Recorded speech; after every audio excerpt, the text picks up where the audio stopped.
The hall fell silent the moment Emmanuel Macron slammed his hand on the polished table, his voice slicing through the diplomatic tension like a blade.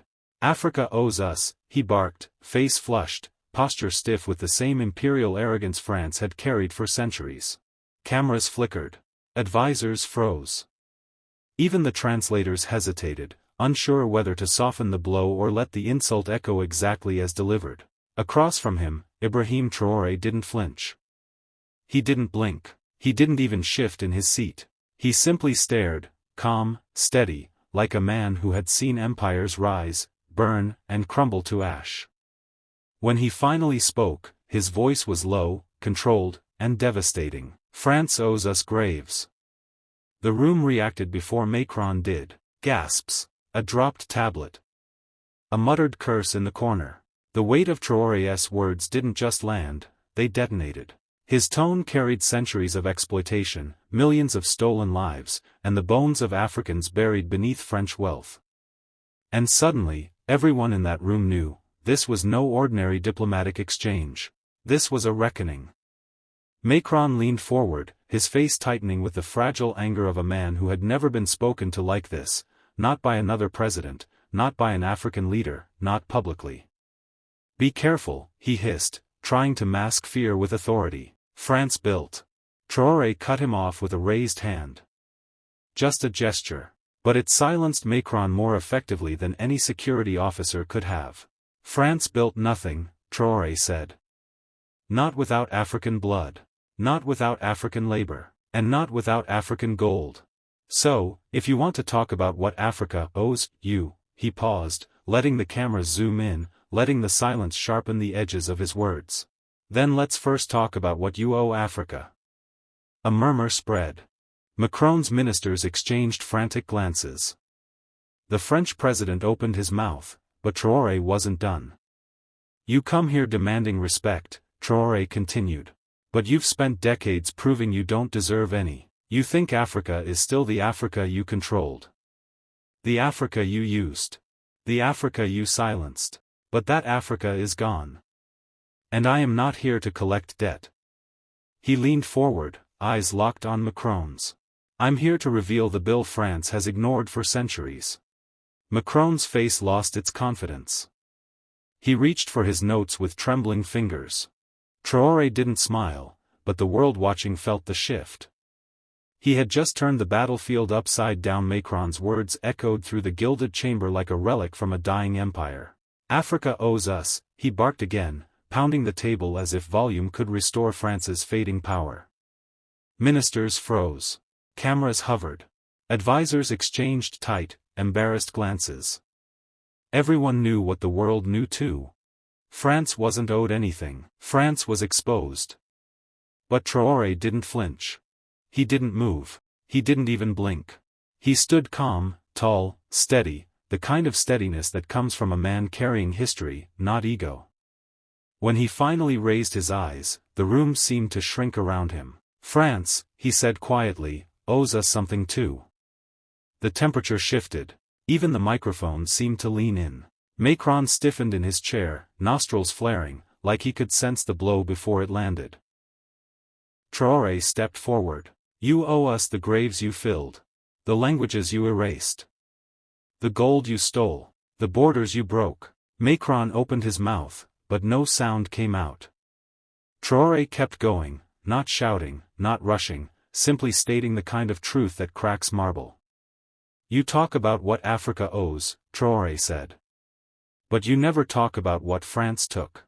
How convenient." The French president shifted uncomfortably. His fingers tapped the desk. He wanted to fight back, but Traoré wasn't provoking him, he was exposing him. That was worse. "You say we owe you?" Traoré repeated. "Africa doesn't owe France a cent. You owe us centuries." Silence. Not the diplomatic kind. Not the rehearsed kind. This was the silence of a nation being stripped of its illusions, right in front of its leader. One of Macron's advisors leaned toward him, whispering something urgent, but Macron brushed him away angrily. His pride was bleeding. His control slipping. Traoré didn't stop. "France demands tribute," he said, "but France never asks forgiveness." And until you understand that difference, your country will never rise again in Africa. Macron's jaw tightened. On live feeds, viewers saw it, the shift from dominance to defense, from arrogance to uncertainty. And Traoré? He simply stood there, unmoved, untouchable, the embodiment of a continent refusing to kneel ever again. Let's stop pretending, Traoré finished. France is not the judge of Africa. France is the defendant. The room erupted, not in applause, not in anger, but in that electric tension that comes when history changes direction.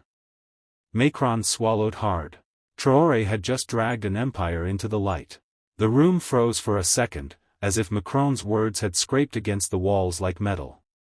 Africa owes us, he barked again, louder this time, trying to mask the tremor hiding beneath the surface of his voice. No one missed it. Not Traoré. Not the African delegation. Not even the European diplomats pretending to look neutral. Traoré leaned back in his seat, almost amused, as if he were watching a child throw a tantrum in a grocery store aisle. His eyes narrowed, not with anger, but with the calm, calculating patience of a man who had seen empires come and go, and who knew exactly where France stood among them. Slowly, deliberately, he rose to his feet. The movement alone drained the air from the room. You keep saying Africa owes you, Traoré said, his voice steady, almost quiet. But every time you say it, you reveal something else. He stepped forward. Macron's shoulders tightened. You reveal fear. Whispers rippled through the hall. Fear? Macron snapped. France doesn't fear anyone. Traoré raised an eyebrow. Really? Then why are you shaking when Africa stops kneeling? Macron's jaw clenched. Cameras zoomed in. The United Nations moderator tried to intervene, but the tension swallowed the room whole. Traoré didn't flinch. You say Africa owes you, but history says otherwise. Africa gave you gold, labor, resources, soldiers. Africa fed your industries, built your cities, strengthened your armies. And in return, he paused. You left graves. My continent, my people, paid with bones. The silence hit louder than any shout. Several diplomats looked down. Others looked away. Macron had nowhere to look. Traoré took one more step forward, standing so close that Macron had to either hold his ground or expose his weakness. He held it, but barely. You say Africa owes you, Traoré repeated, yet France is the one living off what it stole generations ago. You built your wealth on African backs. You built your empire on African bodies. And now you want to collect a debt? Traoré scoffed. France owes us graves. Thousands of them. Macron tried to answer, but nothing coherent came out. Only fragments of anger mixed with wounded pride. Traoré lifted a hand, silencing the entire room. If you want Africa, he said, you can come. Try, but don't mistake the past for the present. This is not the Africa you plundered. This is the Africa that remembers. He leaned in, lowering his voice to a razor's whisper. And the Africa that remembers, does not forgive easily. The shockwave from those words rolled through the chamber like thunder. Macron looked small. Not physically, but historically, morally, politically. Like a relic standing before a storm. Traoré didn't need to raise his voice. The truth was already loud enough. Macron's jaw tightened as Traoré's words spread through the hall like wildfire. The French delegation exchanged nervous glances, unsure whether to intervene or pretend nothing was happening. For decades, France had spoken to African leaders with the ease of a landlord scolding tenants. But now the roles were reversed. Macron wasn't facing a politician desperate for approval, he was facing a soldier who owed nothing and feared even less. You speak boldly for someone whose nation relies on foreign aid, Macron snapped, raising his chin as if height could compensate for shrinking influence. His tone carried that familiar colonial certainty, the belief that power was inherited, not earned. Traoré didn't blink. Aid, he repeated, almost amused. Do you mean the money you lend us at interest? The money you take back through mining concessions?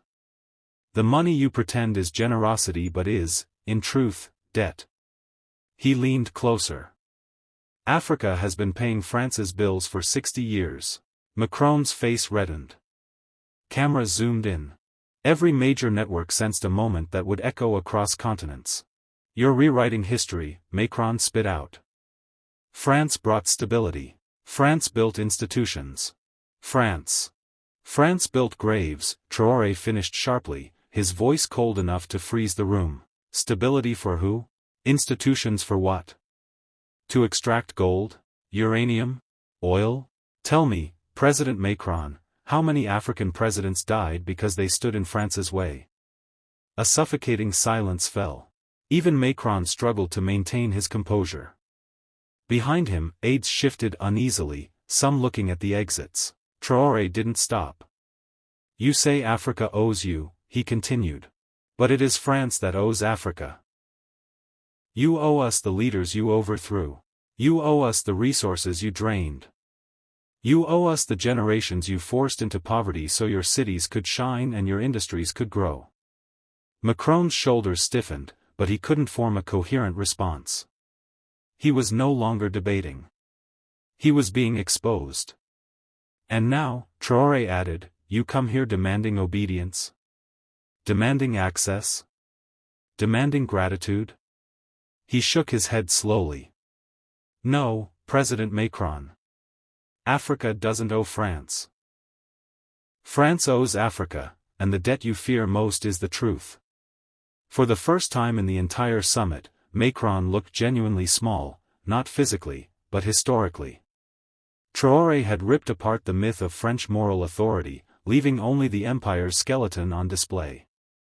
The world watched, mesmerized.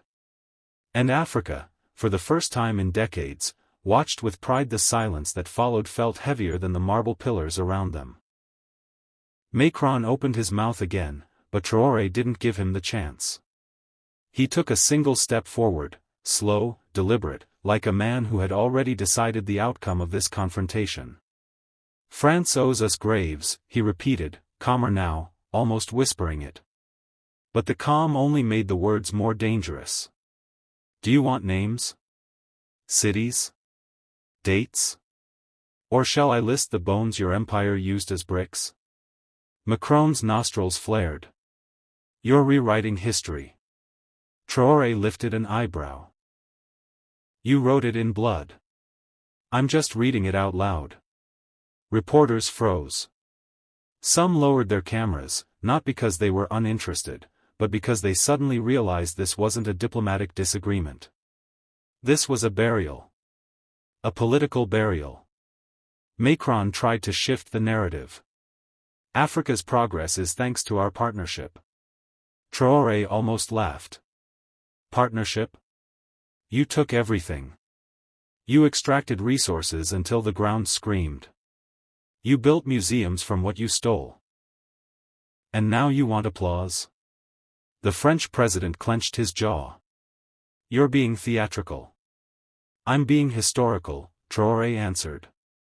Look it up. For the first time, Macron looked unsure, not because he lacked a rebuttal, but because Traoré had stepped outside the language of polite politics. He wasn't playing the diplomatic game. He was speaking from the place Macron feared most, truth backed by power. You come here, Traoré continued, demanding respect, demanding minerals, demanding Africa remain obedient. Yet you forget something. Macron exhaled sharply. And what is that? Traoré leaned in. We're not your colonies. Not anymore. Not ever again. The era of French permission slips is over. A few African delegates behind him nodded openly, some even smiling. Macron noticed, and that cut deeper than any insult Traoré could have delivered. Influence. Loyalty. Momentum. They were shifting. Macron tried one last time. If you keep provoking France, you'll isolate yourself. Traoré straightened his jacket. France is the one being isolated. Look around. The world is changing. Your threats expired with your empire. Macron blinked, realizing too late that Traoré wasn't merely responding. He was rewriting the balance of power in real time, on camera, in front of the world. You say Africa owes you? Traoré said, voice rising. Africa owes you nothing. But France. France owes us justice. The room erupted. Some gasped, some applauded, and Macron stayed silent. Because there was nothing left to say. Macron's jaw tightened as Traoré's words spread through the hall like a shockwave. France's delegation shifted uneasily, whispering, glancing toward the cameras that were already zooming in. Macron tried to regain control, leaning forward, voice cold and sharp. Burkina Faso survives because France allowed it, he hissed. Your stability, your institutions, your borders, all shaped by us. Traoré let out a slow, almost pitying exhale. Stability? He repeated, rising from his seat with the calm authority of a man who didn't need permission. You call resource theft stability. You call mass graves institutions. You call borders, drawn with rulers in Paris, gifts. His voice hardened. Africa didn't survive because of France. Africa survived despite France. Gasps rippled through the room. Macron's nostrils flared. You're rewriting history, he snapped. No, Traoré said, stepping closer, I'm ending a lie. Macron reached for his papers, waving them as if evidence could erase centuries. France built roads, schools, governments. Traoré cut him off with a raised hand. France built extraction routes, indoctrination halls, and puppet regimes. And every African alive today carries the cost of those gifts. Macron froze, not because of the words, but because Traoré's tone held no anger, only truth. A truth France had spent decades avoiding. The room fell into an uneasy silence as Traoré delivered the line that would dominate headlines for days. France owes Africa graves. But Africa owes France nothing. Macron looked stunned, as if the entire architecture of Western authority had shifted beneath his feet. The UN moderator hesitated, unsure whether to intervene or let history unfold. Traoré didn't wait. He walked back to his seat with the same calmness he had stood up with. A king returning from battle without ever drawing a sword, the room felt colder the moment Traoré leaned forward, elbows resting on the polished table, eyes locked on Macron with an intensity that made even the translators hesitate. Macron tried to maintain his controlled posture, but the tremor in his fingers betrayed him. It wasn't fear of a man, he'd faced presidents, generals, and kings. It was fear of the truth, the kind that didn't need a microphone or a press briefing to cut through the air. Traoré spoke slowly, each word landing like a hammer on the marble floor. Emmanuel, do you know why your governments keep returning to Africa? Because you fear a world where we rise, without you. His voice didn't rise, yet it swallowed the silence whole. Macron flinched, quickly recomposing himself. We don't fear Africa, he snapped, attempting a diplomatic tone that cracked halfway through. We guide it. We help stabilize it. Without France, half your nations wow. Traoré raised a hand. Macron froze mid-sentence. That, Traoré said, is exactly why France keeps losing Africa. You still believe we are children needing supervision. But the world has changed. And the graves your empire left behind are no longer silent. They are witnesses. Macron's jaw tightened. Cameras zoomed in. His advisors shifted nervously in their seats, sensing the shift. This wasn't geopolitical posturing. This was humiliation unfolding in slow motion. Traoré continued, you say Africa owes you? For what? For stolen gold? For borders carved with knives? For languages forced into our mouths? No, Emmanuel. If anyone owes a debt, it's France, and you owe it in graves, not gratitude. The air cracked. Macron tried to respond, but his voice caught. He reached for water he suddenly couldn't swallow. Traoré didn't smirk. He didn't taunt. He simply sat back and let the weight of his words echo across the hall. Africans are not your subjects, Traoré finished. Not your workforce. Not your resources. We are free, and your era is over. Macron blinked hard, unable to compose a comeback. Shall I continue? Traoré asked calmly.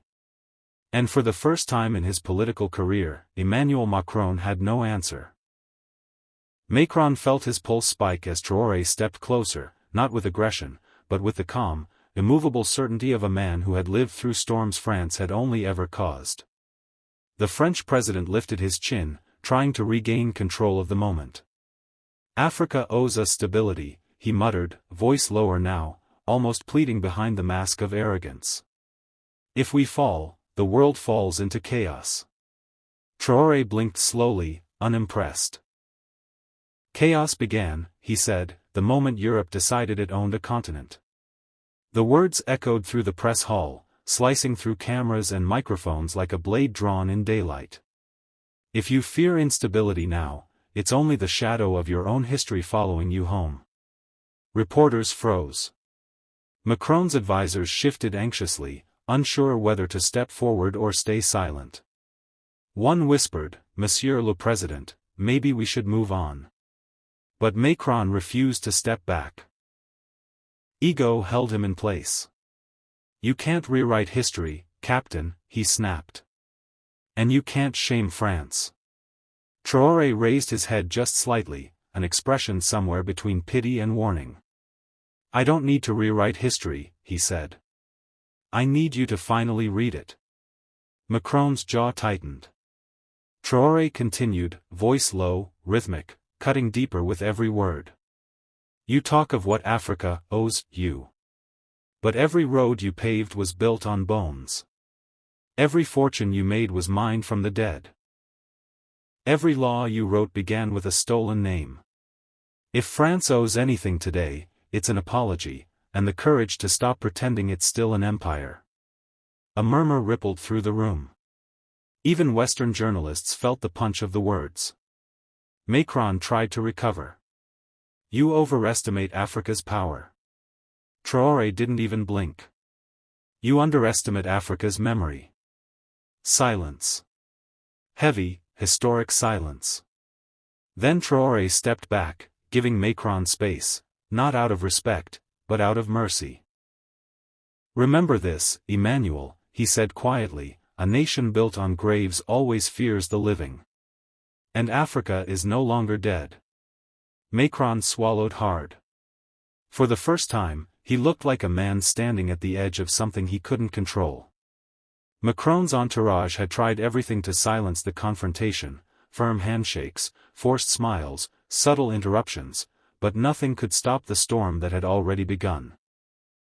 Cameras hovered like vultures, capturing every twitch on the French president's tightening face.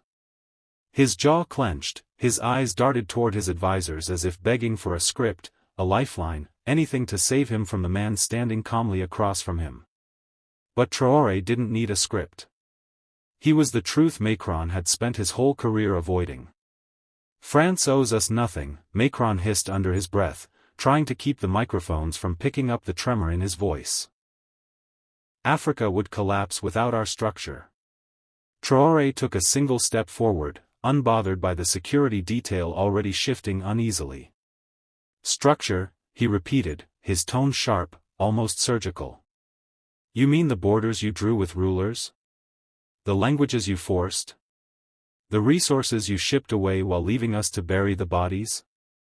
His voice dropped, deeper, colder. You owe Africa graves because that is what your empire built the most of. A ripple of shock moved through the room.